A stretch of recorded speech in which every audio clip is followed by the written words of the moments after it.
وبث منهما رجالا كثيرا ونساء واتقوا الله الذي تساءلون به والأرحام إن الله كان عليكم رقيبا يا أيها الذين آمنوا اتقوا الله وقولوا قولا سديدا يصلح لكم أعمالكم ويغفر لكم ذنوبكم ومن يطع الله ورسوله فقد فاز فوزا عظيما أما بعد فإن خير الحديث كتاب الله وخير الهدي هدي محمد صلى الله عليه وسلم وشر الأمور محدثاتها وكل محدثة بدعة وكل بدعة ضلالة والضلالة في النار. اللهم صل على محمد وعلى آل محمد كما صليت على إبراهيم وعلى آل إبراهيم إنك حميد مجيد. اللهم بارك على محمد وعلى آل محمد كما باركت على إبراهيم وعلى آل إبراهيم إنك حميد مجيد.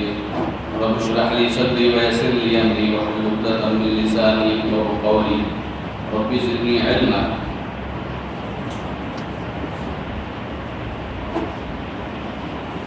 سورہ توبہ کی آیت نمبر 14 کا ترجمہ شمار فرمائیے.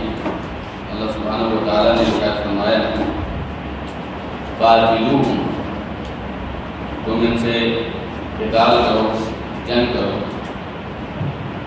یعذبہم اللہ بأیدیکم، انہیں اللہ تعالیٰ تمہارے ہاتھوں سے عذاب دے گا. ویخزیہم، اور انہیں رسوا کرے گا. وینصرکم علیہم، اور ان کے خلاف تمہاری مدد کرے گا. ویشفی صدور قوم مؤمنین، اور ایمان والی قوم کی کے سینوں کو ٹھنڈک کرے گا. اس آیت کے پہلے جملے کو دیکھیے. اللہ سبحانہ و تعالیٰ نے اہل ایمان کو حکم دیا ہے کہ ان کافروں کے خلاف قتال کرو، لڑائی کرو. فقہ کا ایک اصول ہے کہ جب اللہ کی طرف سے یا اللہ کے رسول کی طرف سے حکم آ جاتا ہے اور اس حکم کے اندر کہیں ایسا نقطہ موجود نہیں ہوتا یا اس کے علاوہ کسی اور دلیل سے یہ بات معلوم نہیں ہوتی کہ یہ حکم واجب کے لیے نہیں تھا، تو پھر جو بھی ایسا حکم ہوگا وہ میرے اور آپ پر چیز فرض کر دے گا. تو یہاں اللہ سبحانہ وتعالیٰ نے حکم دیا ہے قاتلوہم، ان کے خلاف قتال کرو، لڑائی کرو. گویا یہ جنگ، یہ لڑائی، یہ قتال، یہ فرض ہے اہل ایمان کے لیے. اس طرح ہم نماز پڑھتے ہیں، روزہ رکھتے ہیں، حج کرتے ہیں، زکوٰۃ دیتے ہیں، یہ فرائض ہیں. اسی طرح کافروں کے خلاف جہاد اور کافروں کے خلاف قتال یہ ہم مسلمانوں پر فرض ہے. اچھا، اگر اللہ سبحانہ و تعالیٰ کوئی چیز فرض کر دے اور دنیا میں اس کے فوائد سے ہمیں مطلع نہ کرے، ہمیں پتہ نہ چلے کہ دنیا میں اس کے کتنے فوائد ہو سکتے ہیں، تب بھی اہل ایمان کے لیے ضروری ہے کہ اللہ تعالیٰ کے حکم کی تعمیل کی جائے. بہت ساری جگہوں پر ہماری اور آپ کی عقل جواب دے جاتی ہے کہ اس کے کیا فائدے ہو سکتے ہیں. آخرت میں تو فائدے ہیں ہی ہیں اللہ اس کے رسول کی اطاعت کے. وَمَن يُطِعِ اللَّهَ وَرَسُولَهُ فَقَدْ فَازَ فَوْزًا عَظِيمًا، جو اللہ اس کے رسول کی اطاعت کرے گا وہ بہت بڑی کامیابی سے ہمکنار ہوگا. لیکن کچھ فوائد دنیا میں بھی حاصل ہوتے ہیں، اور اس دنیا میں حاصل ہونے والے فوائد میں سے کچھ ہم سمجھ لیتے ہیں، کچھ ہم نہیں جان سکتے. اب قتال کا اگر دنیا میں کوئی فائدہ نہ بھی ہوتا تو شہید کے درجات اور اللہ کے راستے میں جنگ کے اخروی فوائد ہو جاتے تھے. لیکن اللہ سبحانہ و تعالیٰ نے اس جہاد کے دنیاوی بہت سارے فوائد بنائے. پہلا فائدہ یہ ہے کہ یعذبہم اللہ بأیدیکم. شاید کا دوسرا جملہ کیا ہے کہ تمہارے ہاتھوں سے اللہ تعالیٰ ان کافروں کو عذاب دے. یہ بڑی ایک حوصلہ افزا بات ہے اور مسلمانوں کے سینوں کو چوڑا کر دیتی ہے. آپ ذرا پچھلی قوموں کو دیکھیے، وہاں عذاب آتے تھے اللہ کی مختلف فوجوں کے ذریعے سے. کبھی فرعون کو اللہ سبحانہ و تعالیٰ نے پانی کی طاقت سے غرق کیا. اللہ سبحانہ و تعالیٰ نے نوح علیہ السلام کی قوم کو پانی سے غرق کیا. کچھ قوموں کے اوپر اللہ سبحانہ و تعالیٰ نے چنگھاڑ بھیجی، کچھ پر اپنی ہوا کی فوج چلائی. لیکن امت مسلمہ میں کافروں کے خلاف جنگ کرنے کا ایک یہ بھی اللہ تعالیٰ نے اعزاز رکھا ہے، اللہ سبحانہ و تعالیٰ کی یہ فوج ان کافروں اللہ کے دشمنوں کے خلاف اللہ سبحانہ و تعالیٰ کا عذاب بن کر برسے گی۔ تو جس طرح اللہ تعالیٰ نے پہلی قوموں میں اپنی دوسری فوجوں کو کام پہ لگایا، یہاں اللہ تعالیٰ نے اہل ایمان کی فوج کو لگایا ہے۔ یہ اہل ایمان گویا اللہ کی سپاہ ہیں، اللہ کی فوج ہے، اور اس فوج کے ذریعے اللہ تعالیٰ کافروں کو سزا دیتا ہے۔ اللہ تعالیٰ چاہتا تو ان پر بھی ہوا بھیج سکتا تھا، اللہ سبحانہ و تعالیٰ چاہتا تو ان کو بھی کسی چنگاڑ کے ذریعے مار سکتا تھا۔ کیا مالک الملک کی فوجوں میں کوئی کمی ہے؟ وَمَا يَعْلَمُ جُنُودَ رَبِّكَ إِلَّا هُوَ، آپ کے رب کی فوجوں کو اس کے علاوہ کوئی نہیں جانتا کتنی فوجیں ہیں، لیکن آپ کو اور مجھے چنا ہے کہ تمہارے ہاتھوں سے اللہ تعالیٰ ان کافروں کو کیا کرے گا؟ عذاب میں مبتلا کرے گا۔ یہ بڑے فخر کی بات ہے کہ مالک الملک ہمارے ہاتھوں سے اپنے دشمنوں کو مروا رہا ہے، ہمارے ہاتھوں سے اللہ سبحانہ و تعالیٰ اپنے دشمنوں کا قلع کما کر رہا ہے۔ یہ بڑی ایک اعزاز کی بات ہے، اس کو یاد رکھیے۔ یعذبہم اللہ بایدیکم، اللہ انہیں عذاب دے گا، لیکن اب عذاب اس دفعہ ہوا کا عذاب نہیں ہے، پانی کا عذاب نہیں ہے، زمین پھٹنے کا عذاب نہیں ہے، شکلیں بگاڑنے کا عذاب نہیں ہے، اس دفعہ عذاب بن کر تم ان پر برسو گے۔ اللہ سبحانہ و تعالیٰ ہم اہل ایمان کے ہاتھوں میں اتنی طاقت اور قوت رکھے کہ اللہ کے ان دشمنوں کے خلاف ہم عذاب بن کر برسیں۔ تیسرا جملہ وَيُخْزِهِمْ، اللہ سبحانہ و تعالیٰ ان کافروں کو رسوا کرے گا۔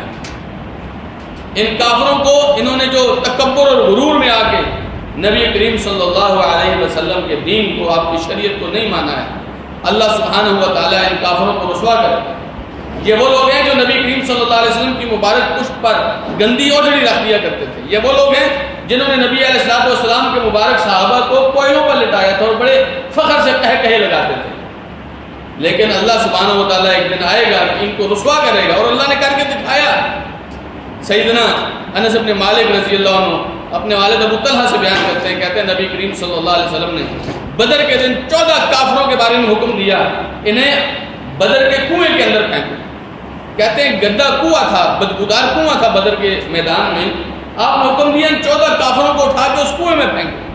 یہ وہ کنواں خبیث مخبث بڑا بدبودار اور ناپاک کنواں تھا، وہاں نبی کریم صلی اللہ علیہ وسلم نے ان کو جو ہے وہ پھینکا۔ نبی علیہ السلام کی عادت تھی کہ جہاں آپ لڑائی جیت جاتے تھے وہاں 3 دن رکتے تھے، 3 دن وہاں ٹھہرتے تھے۔ ایک تو اس لیے کہ کافروں کا عبرتناک انجام مسلمانوں کی نظروں میں آئے کہ الحمدللہ ہمیں فتح حاصل ہوئی ہے، اور ایک اس لیے بھی اگر کافر یہ سوچیں کہ مسلمانوں کی طاقت کمزور ہے تو دوبارہ آ جائیں۔ نبی کریم صلی اللہ علیہ وسلم کی عادت مبارکہ تھی 3 دن وہاں ٹھہرتے تھے۔ ایک دن نبی کریم صلی اللہ علیہ وسلم اس کنویں کے پاس گئے جس کنویں میں 14 بڑے بڑے کافروں کو پھینکا تھا، اور وہاں جا کے نبی کریم صلی اللہ علیہ وسلم نے ان کافروں کا نام لے لے کر فرمایا، یا فلان ابن فلان، یا فلان ابن فلان، او فلان ابن فلان، او فلان ابن فلان، ایسرکم انکم اطعتم اللہ ورسولہ، کیا تمہیں اچھا لگ رہا ہے کہ کاش تم اللہ اس کے رسول کی اطاعت کرتے؟ فإنا قد وجدنا ما وعدنا ربنا حقا، کیونکہ جو رب نے ہم سے وعدہ کیا تھا ہم نے دیکھ لیا کہ رب کا وعدہ سچا تھا۔ فَهَلْ وَجَدْتُمْ مَا وَعَدَكُمْ رَبُّكُمْ حَقًّا، تمہارے معبودوں نے جو تم سے وعدہ کیا تھا کیا تم نے دیکھا انہوں نے بھی سچ کہا تھا؟ عمر رضی اللہ عنہ کہنے لگے، یا رسول اللہ ما تکلم من اجساد لا روح لها، اے اللہ کے رسول آپ تو ان جسموں سے بات کر رہے ہیں، یہ تو لاشیں ہیں، ان کے اندر روحیں تو نہیں ہیں، آپ ان سے گفتگو کرام کیوں فرما رہے ہیں؟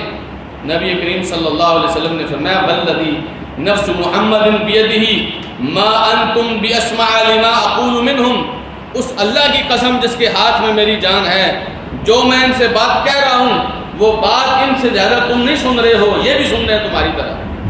بات سمجھ آئیے؟ یہ لوگ جو مر چکے تھے اللہ تعالیٰ نے انہیں دوبارہ ذلیل و رسوا کرنے کے لیے پھر قوت سماعت بخشی۔ اب یہ نبی کریم صلی اللہ علیہ وسلم کی بات سن رہے تھے اور اب اندر ہی اندر حسرت کر رہے ہوں گے کہ کاش جس رسول کی ہم نے مخالفتیں کی ہیں اس رسول کی اطاعت کرتے، جس رسول کی مخالفتیں کی ہیں اس رسول کی اطاعت کرتے۔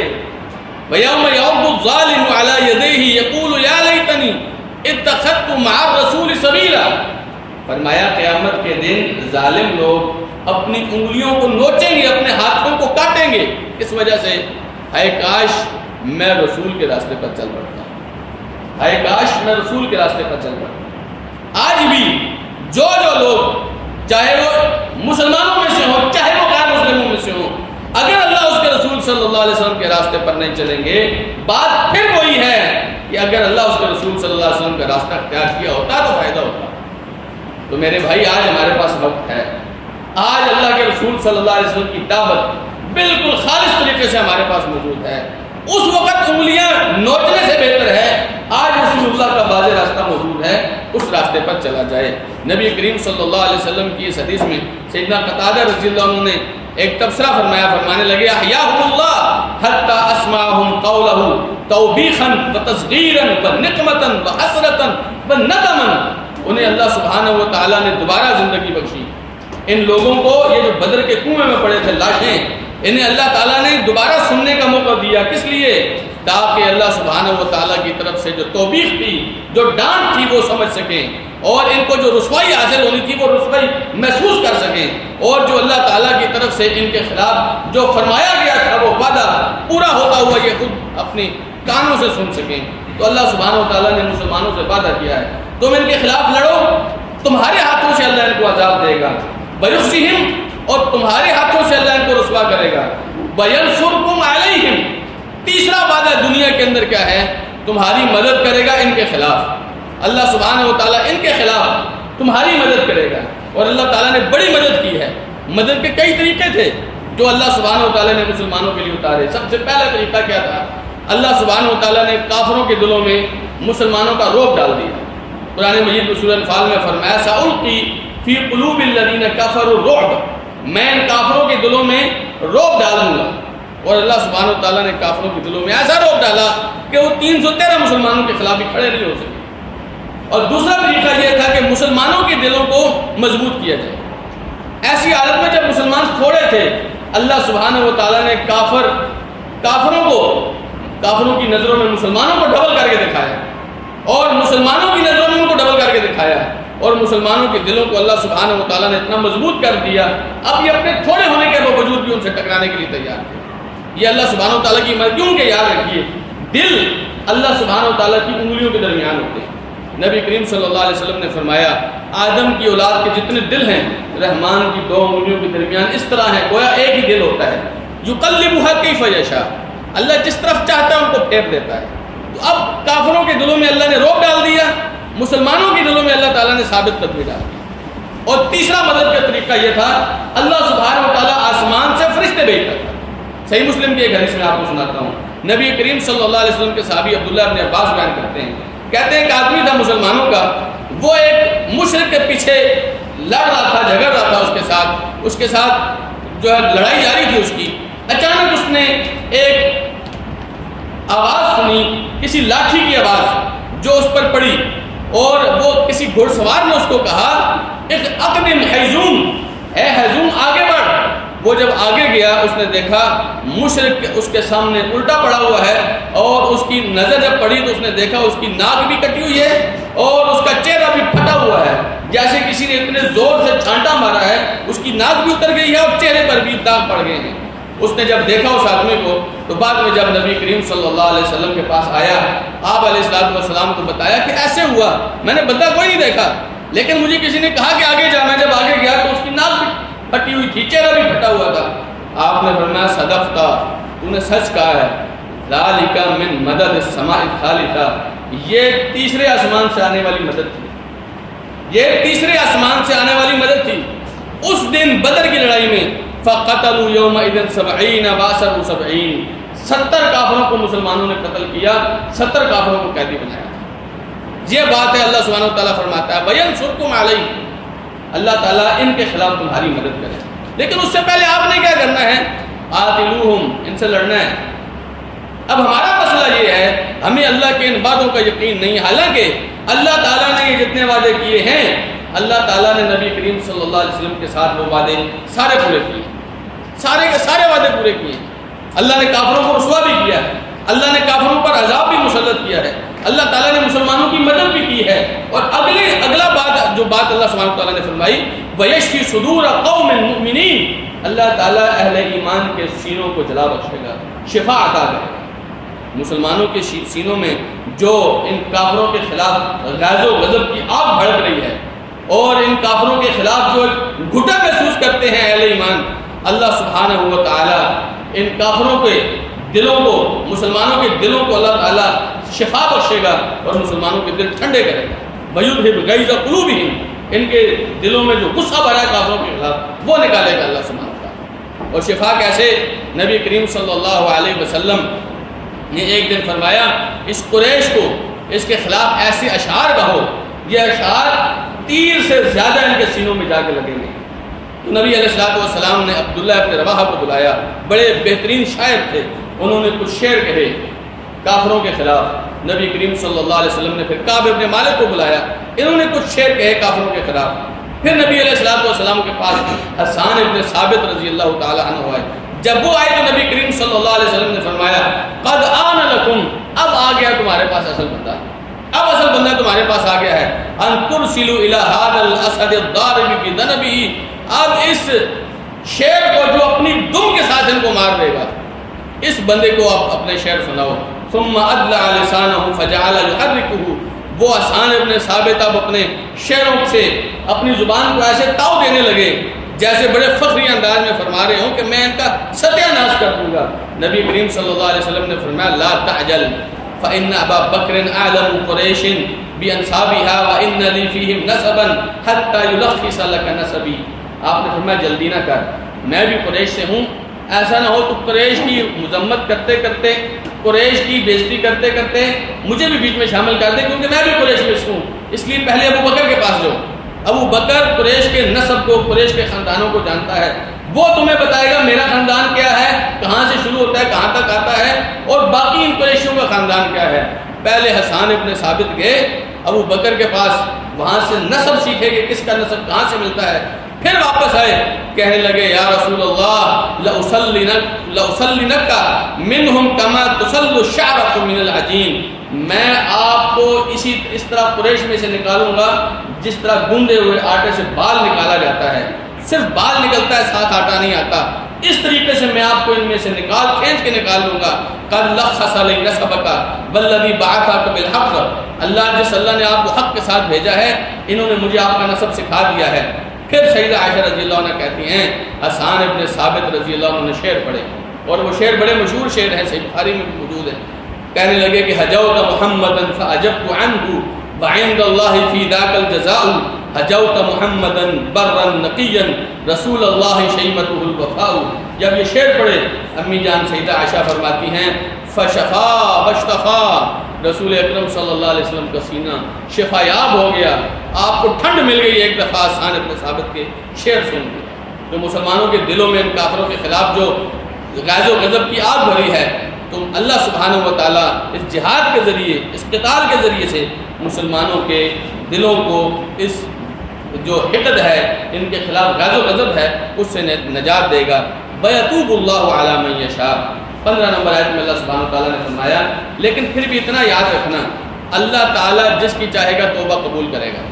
ایسا نہ ہو آج تم ان کے خلاف بڑے جذباتی ہو رہے ہو، کل یہ مسلمان ہو جائیں تم ان کا اسلامی قبول نہ کرو، ایسا نہیں، جس کی اللہ تعالیٰ چاہے گا توبہ قبول کرے گا۔ جب اللہ سبحانہ و تعالیٰ چاہے گا توبہ قبول کرے گا۔ جس طرح مسلمانوں کے خلاف بہت زیادہ لڑے تھے ابو سفیان رضی اللہ تعالیٰ عنہ، لیکن نبی کریم صلی اللہ علیہ وسلم پر بعد میں ایمان لے آئے تھے، اور ان کی اولاد سیدنا معاویہ رضی اللہ عنہ یہ بڑے مبارک لوگ ثابت ہوئے تھے۔ اللہ سبحانہ و تعالیٰ فرماتا ہے وَيَتُوبُ اللَّهُ عَلَىٰ مَن يَشَاءُ، ایسا نہ ہو جذبات میں آ کر آپ ان کے بارے میں یہ امید ہی کھو بیٹھو کہ یہ بھی مسلمان ہو سکتے ہیں، جس کی چاہے گا اللہ تعالیٰ توبہ قبول کرے گا۔ جس طرح آپ کو بھی پہلے آپ بھی نہ سمجھ تھے، آپ کو بھی دین سے واقفیت نہیں تھی، اللہ نے آپ کو ہدایت دی، ان کو بھی اللہ تعالیٰ ہدایت سے دے سکتا ہے۔ واللہ علیم حکیم، اللہ سبحانہ و تعالیٰ بڑی حکمت والا اور بڑے علم والا ہے۔ یہاں وہ جو سینوں کو ٹھنڈ پہنچانے والی بات ہے، وہاں سیدنا بلال رضی اللہ عنہ کا ایک واقعہ مجھے یاد آیا۔ سیدنا بلال رضی اللہ عنہ کو امیہ ابن خلف مکے کے اندر، بلال رضی اللہ عنہ اس کے غلام تھے، بڑی سزائیں دیا کرتا تھا ان کو، لیکن یہ امیہ ابن خلف جو تھا یہ سیدنا عبد الرحمن ابن عوف کا دوست تھا۔ اب جب میدان بدر میں امیہ ابن خلف آیا عبد الرحمن ابن عوف کے پاس، کہنے لگا مجھے اپنا قیدی بنا لو، اسے پتا تھا یہ قیدی بنائیں گے تو میں چھوٹ جاؤں گا۔ تو امیہ ابن خلف جو ہے عبد الرحمن ابن عوف اس کو لے کے آ رہے ہیں، بلال کی نظر پڑ گئی امیہ کے اوپر، کہنے لگے لا نجوت ان نجا، اگر یہ بچ گیا تو پھر میں نہیں بچوں گا، یا میں رہوں گا یا یہ رہے گا۔ تو عبد الرحمن ابن عوف کہنے لگے اے بلال اسیری، یہ میرا قیدی ہے، اس کو کچھ نہیں کہنا۔ تو بلال رضی اللہ عنہ کہنے لگے لا نجوت ان نجا، اگر یہ بچ گیا تو پھر میں نہیں بچوں گا۔ مراد یہ تھی کہ یا یہ رہے گا یا میں رہوں گا۔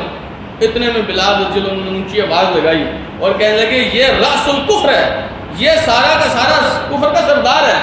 اور سارے انصار کے لوگ آئے اور بلال رضی اللہ عنہ کو عذاب سزائیں دینے والے سمیہ اپنے خلق کے اوپر ٹوٹ پڑے۔ بعد میں عبد الرحمن ابن عوف کہنے لگے اللہ تعالیٰ بلال پر رحم فرمائے، میرا قیدی بھی کھا گیا اور اس قیدی کا جو ساز و سامان تھا وہ بھی میرے منہ سے چلا گیا۔ تو بلال رضی اللہ عنہ جس آدمی نے ان کو سزائیں دی تھیں، آج وہ آدمی بلال کے ہاتھوں قتل ہو رہا ہے، اور وہ عبداللہ ابن مسعود رضی اللہ عنہ جنہوں نے دیکھا کہ ابو جہل نے عقبہ ابن ابی معیط کو اس بات پر اکسایا آج فلاں قبیلے کے لوگوں نے اونٹ ذبح کیے ہیں، وہاں سے کوئی اونٹ اوجڑی اٹھا کے لاؤ جس کے اوپر گوبر اور خون بھی لگا ہو، جب محمد رسول اللہ صلی اللہ علیہ وسلم سجدے میں جائیں ان کے اوپر وہ اوجڑی پھینک دو۔ اور عبداللہ ابن مسعود رضی اللہ عنہ بے بسی کی حالت میں دیکھ رہے ہیں اور کچھ کر نہیں پا رہے، کہتے ہیں میں کمزور تھا، میں کچھ کر نہیں سکتا تھا۔ بھاگ کے گئے سیدہ فاطمہ رضی اللہ عنہ کو بتایا، انہوں نے اپنے نرم و نازک ہاتھوں سے وہ بدبودار اوجڑی نبی علیہ السلام کی پیٹھ سے ہٹائی، تب آپ نے سجدے سے سر اٹھایا تھا۔ وہ جو عبداللہ ابن مسعود رضی اللہ عنہ سینے میں دکھ پالا ہوا تھا، آج بدر کی لڑائی میں جب محمد اور معاذ نے ابو جہل کا سر قلم کیا تھا تو سر اتنا نہیں تھا، ابھی اس میں رمق باقی تھی، تو آخر میں جا کے عبداللہ ابن مسعود رضی اللہ عنہ نے اس کے سر کو کاٹا اور وہ کہنے لگا وہ میں قریش کا سردار تھا، چاہیے تو یہ تھا کوئی سردار آ کے میری گردن اتارتا، یہ بکریوں کا چرواہا غلام میرے سر کو اتار رہا ہے۔ بات سمجھیے کہ اللہ سبحانہ و تعالیٰ اہل ایمان کو ان کے سینوں کو ٹھنڈ پہنچائے گا، اللہ تعالیٰ ان کے دلوں کو جلا بخشے گا۔ کرنے کا کام یہ ہے کہ ان کے خلاف لڑو۔ اللہ سبحانہ و تعالیٰ نے ہم سے وعدہ کیا ہے میرا حکم تم پورا کرو، تم سے کیے ہوئے وعدے میں پورا کروں گا۔ اوفو بیعہدی اوفی بیعہدکم، تم میرے وعدوں کو پورا کرو میں تمہارے وعدوں کو پورا کروں گا۔ اللہ سبحانہ و تعالیٰ نے فرمایا واللہ علیم حکیم، اللہ جس کی چاہے گا توبہ قبول کرے گا، اور اللہ سبحانہ و تعالیٰ بڑے علم والا ہے، بڑی حکمت والا ہے۔ آیت نمبر 16 پہ آئیے، فرمایا اللہ سبحانہ و تعالیٰ نے ام حسبتم ان تترکوا ولما یعلم اللہ الذین جاہدوا منکم، کیا تم نے یہ سمجھ رکھا ہے کہ تمہیں چھوڑ دیا جائے گا؟ اور حالانکہ اللہ تعالیٰ نے ابھی تک یہی الگ نہیں کیا کہ تم میں سے جہاد کرنے والے کون سے ہیں، وَلَمْ يَتَّخِذُوا مِن دُونِ اللَّهِ وَلَا رَسُولِهِ وَلَا الْمُؤْمِنِينَ وَلِيجًا، اور کن لوگوں نے اللہ کو چھوڑ کر، اللہ کے رسول کو چھوڑ کر اور اہل ایمان کو چھوڑ کر کسی کافر کو اپنا دوست نہیں بنایا، یہ بھی اللہ نے الگ کرنے ہیں لوگ۔ وَاللَّهُ خَبِيرٌ بِمَا تَعْمَلُونَ، اور اللہ تعالیٰ بہت خبر رکھنے والا ہے تم کیا عمل کر رہے ہو۔ یہ سوال اللہ تعالیٰ نے بہت سارے مقامات پہ کیا، ام حسبتم، تم نے کیا سمجھا ہے؟ یہ مراد یہ ہے اہل ایمان، اگر آپ کے دلوں میں یہ شک ہے کہ اللہ سبحانہ و تعالیٰ تمہیں آزمائے گا نہیں، اللہ سبحانہ و تعالیٰ تمہارے ایمان کا امتحان نہیں لے گا، اس شک کو دور کرو، تمہیں ایسے نہیں چھوڑا جائے گا۔ ابھی اللہ تعالیٰ نکالے گا تم میں سے وہ لوگ جو جہاد کرنے والے ہیں اور وہ لوگ جو جہاد سے ہاتھ دھونے والے ہیں، جو جہاد سے پیچھے رہنے والے ہیں۔ ایک آدمی ہے نبی کریم صلی اللہ علیہ وسلم کے پاس، آ کر کہنے لگا مجھے مسلمان کیجیے، میں آپ کی بیعت کرنا چاہتا ہوں۔ نبی علیہ السلام نے کہا ٹھیک ہے، تو گواہی دے کہ اللہ کے علاوہ کوئی معبود نہیں ہے، محمد صلی اللہ علیہ وسلم اللہ کے بندے اور رسول ہیں، 5 نمازیں پڑھ، رمضان کے روزے دار، زکوٰۃ ادا کر، حج ادا کر اور جہاد کر اللہ کے راستے میں۔ کہنے لگا جی بات یہ ہے کہ 2 باتیں میں نہیں کر سکتا، باقی ساری باتیں منظور ہیں۔ ایک تو میں جو صدقہ ہے، زکوٰۃ ہے، یہ میں نہیں دے سکتا، اور ایک میں جہاد نہیں کر سکتا، کیونکہ میں نے سنا ہے جو آدمی جہاد کے میدان سے بھاگ جائے گا تو وہ آدمی قتل کر دیا جائے گا، تو میں ڈرتا ہوں کہ کہیں ایسا نہ ہو میں وہاں پہ بزدل بن جاؤں اور میں بھاگوں، تو میں اس لیے جہاد اور زکوٰۃ پہ آپ کی بات نہیں کرتا، باقی 4 چیزیں قبول کریں۔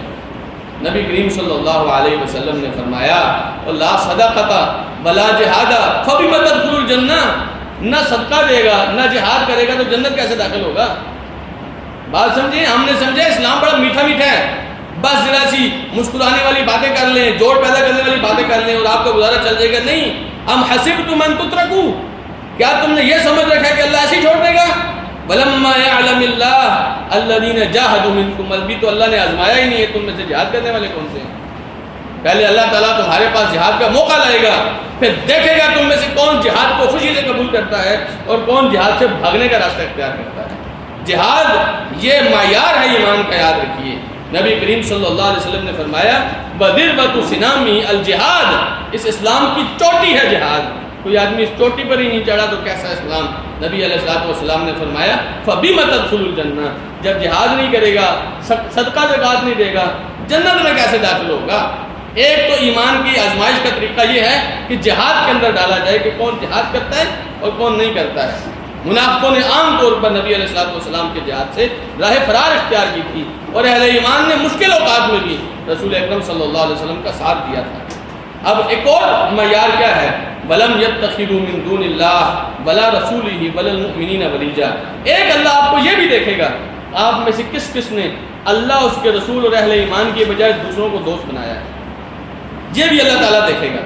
بعض لوگ ایسے ہوتے ہیں جی میں بڑا مسلمان ہوں جی، میں سید قبیلے سے ہوں جی، واہ کیا بات ہے، لیکن جب ان کی دوستیاں دیکھی جائیں مسلمانوں کی بجائے کافروں کی طرف جھکے ہوتے ہیں، مسلمانوں کی بجائے کافروں سے تعلق استوار کیے ہوتے ہیں، مسلمانوں سے کی بجائے کافروں کے ساتھ انہیں ان کی امیدیں لگی ہوتی ہیں۔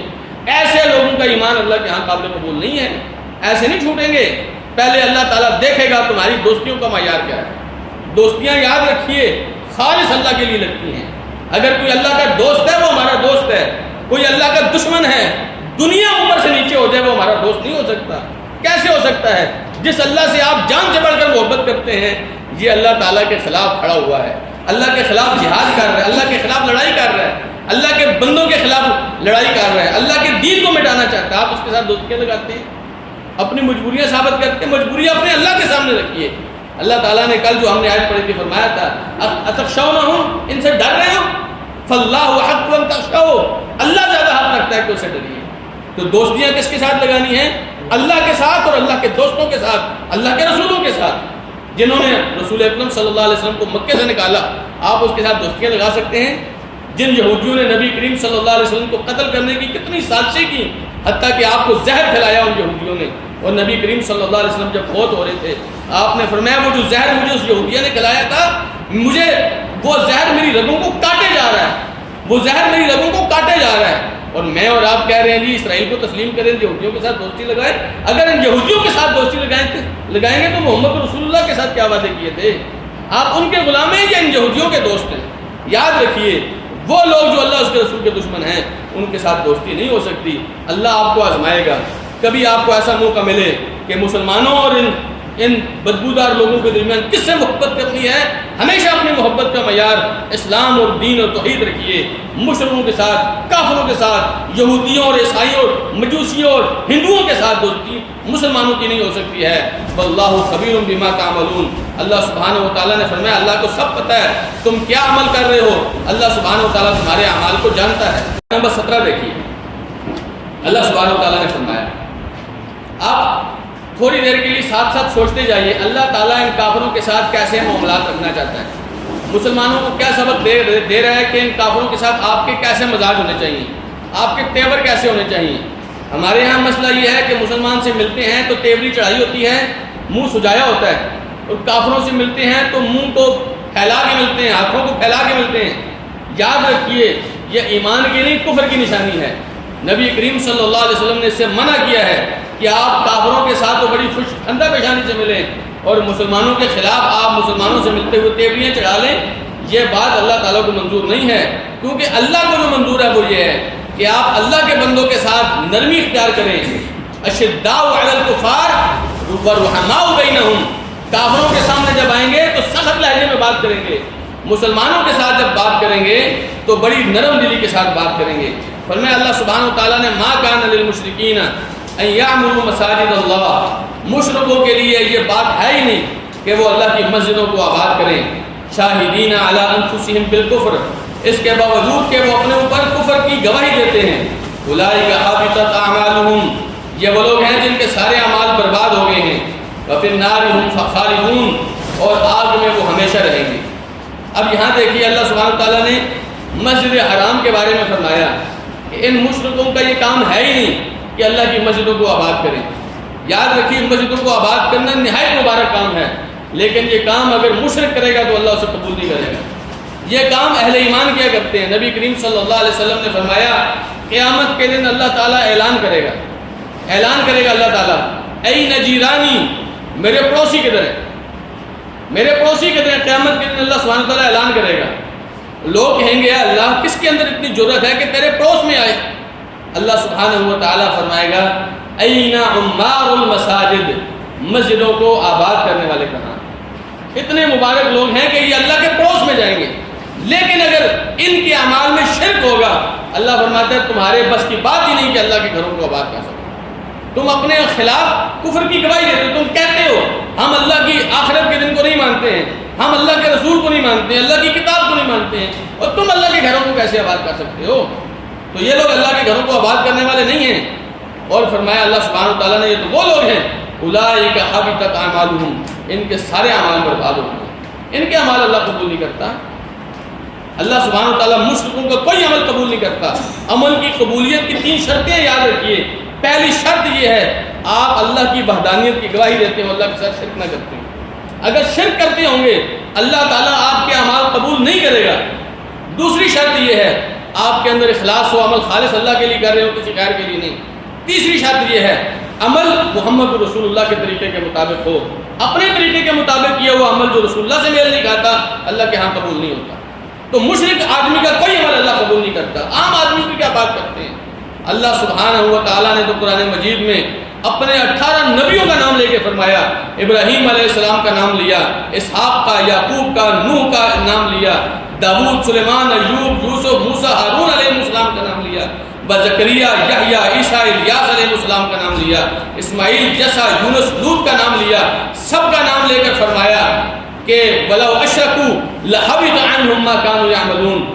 میرے اگر مبارک یہ برگزیدہ بندے یہ بھی شرک کرتے، 18 نبیوں کا نام لے کے فرمایا، حالانکہ نبی تو لوگوں سے کو شرک سے بچانے کے لیے آتے ہیں، لیکن یہ بات مجھے اور آپ کو سمجھانے والی ہے۔ آپ یہ نہ سمجھیں کہ میں نبی کا نام لیتا ہوں تو میں شرک بھی کروں گا تو معاف ہو جائے گی، میرے نبی بھی شرک کریں گے، لَحَبِطَ عَنْهُمْ مَا كَانُوا يَعْمَلُونَ، ان کے بھی سارے عمل برباد ہو جائیں گے۔ شرک ایسا گناہ ہے اللہ تعالیٰ کبھی معاف نہیں کرے گا اگر توبہ نہیں کریں گے۔ اللہ سبحانہ وتعالیٰ نے فرمایا ان اللہ لا یغفر ان یشرک بہ، اللہ تعالیٰ شرک کو معاف نہیں کرے گا، ویغفر ما دون ذلک لمن یشاء، اس کے علاوہ جس کو چاہے گا معاف کر دے گا، شرک معاف نہیں کرے گا۔ تو اگر آپ کے اور میرے اعمال میں شرک ہے، آج یہ شرک سے نجات حاصل کیجیے۔ عام نبیوں کی بات نہیں کر رہا، میں محمد رسول اللہ صلی اللہ علیہ وسلم کی بات کر رہا ہوں۔ اللہ سبحانہ و تعالیٰ نے قرآن مجید میں سورہ فاتر میں فرمایا قل افغیر اللہ تأمرونی اعبد ایھا الجاہلون، اے نبی ان سے کہو اے جاہلو تم کیا مجھے کہہ رہے ہو کہ میں اللہ کے علاوہ کسی کی عبادت کروں؟ وَلَقَدْ أُوحِيَ إِلَيْكَ وَإِلَى الَّذِينَ مِن قَبْلِكَ، ہم نے آپ کی طرف بھی وحی کی، آپ سے پہلے لوگوں کی طرف بھی وحی کی، لَإِنْ أَشْرَكْتَ لَيَحْبَطَنَّ عَمَلُكَ، اگر آپ نے بھی شرک کیا آپ کے بھی سارے اعمال ضرور برباد ہو جائیں گے، وَلَتَكُونَنَّ مِنَ الْخَاسِرِينَ، آپ ضرور نقصان والوں میں سے ہو جاؤ گے۔ بل اللہ وَاعْبُدْ، بلکہ صرف ایک اللہ کی عبادت کرو، وَكُن مِنَ الشَّاكِرِينَ، اور شکر گزاروں میں سے ہو جاؤ۔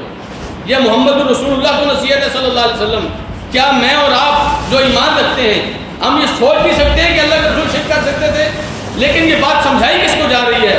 ہم جیسے ناکاروں کے لیے اللہ تعالیٰ نے یہ آیت نازل کی ہے، اگر میرا محبوب ترین پیغمبر بھی شرک کرے گا اس کے سارے اعمال برباد ہو جائیں گے، تو ہم جیسے لوگ فقیر لوگ اگر شرک میں مبتلا ہوں گے ہمارے اعمال کی کیا حیثیت رہ جائے گی؟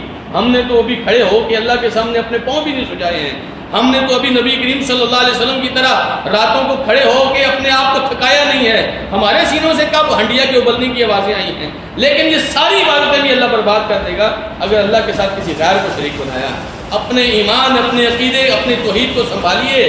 اللہ سب سے پہلے دعوت یہ دیتا ہے قولوا لا الہ الا اللہ، کہو اللہ کے علاوہ کوئی نہیں ہے۔ اگر آپ نے یہ کہا کہ اللہ بھی ہے اور فلاں بھی ہے، اللہ تعالیٰ سارے اعمال برباد کر دے گا۔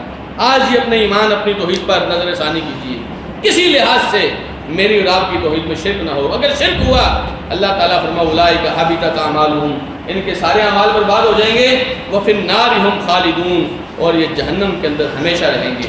اللہ سبحانہ و تعالیٰ نے ہمیں توفیق دی تو آیت نمبر 18 سے ہم دوبارہ اگلی کلاس کا آغاز کریں گے۔ جو کچھ سنا ہے اس میں اگر کسی بھائی کا کوئی سوال ہے وہ ضرور پوچھیں، اور جو کچھ ہم نے بات کی ہے اگر آپ کو اس میں سے صحیح بات لگتی ہے اس کو ضرور قبول کیجیے، اپنی زندگی کا مصدر بنائیے، خاص طور پر مسلمانوں کی محبت اور کافروں کی نفرت اپنے دلوں میں بٹھائیے۔ جب تک ان کافروں کو اپنا اور اپنے رسول کو اور اللہ کا دشمن نہیں سمجھیں گے، ہم ان کی تہذیب اور تمدن کو چھوڑ نہیں سکیں گے۔ جس دن ہم نے یہ طے کر لیا کہ اپنے لوگوں کے ساتھ رہیں گے، دشمنوں کے ساتھ دشمنی ہوگی، اس دن اللہ سبحانہ و تعالیٰ کی مددیں اترنا شروع ہو جائیں گی۔ پھر اگر آپ 313 بھی ہوئے، وہ ہزاروں بھی ہوئے تو آپ مقابلہ کر لیں گے، لیکن جب تک آپ کے دلوں میں ان کافروں کی محبت کا شائبہ موجود ہے جی، تب تک آپ کو اور مجھے اللہ سبحانہ و تعالیٰ کی توحید سمجھ نہیں آ سکتی ہے جی۔ تیرے دل میں ہو بت خانہ تو کیا کہیے، اگر آپ کے دل میں میرے دل میں بت خانہ بنا ہوا ہے، لوگوں کی محبتیں اور لوگوں کا روپ بیٹھا ہوا ہے، اللہ کا ڈر اور خوف نہیں ہے، پھر سمجھیے کہ ہمارے ایمان اور عقیدے میں ابھی مسئلہ ہے، اس کو درست کرنے کی کوشش کیجیے۔ اللہ سبحانہ و تعالیٰ نے توفیق دی تو اگلی آیات سے شروع کریں گے۔ مالک الملک جو کچھ کہا ہے جو سنا اس پر عمل کرنے کی توفیق عطا فرمائے۔ جزاکم اللہ خیرا، وآخر دعوانا ان الحمد للہ رب العالمین۔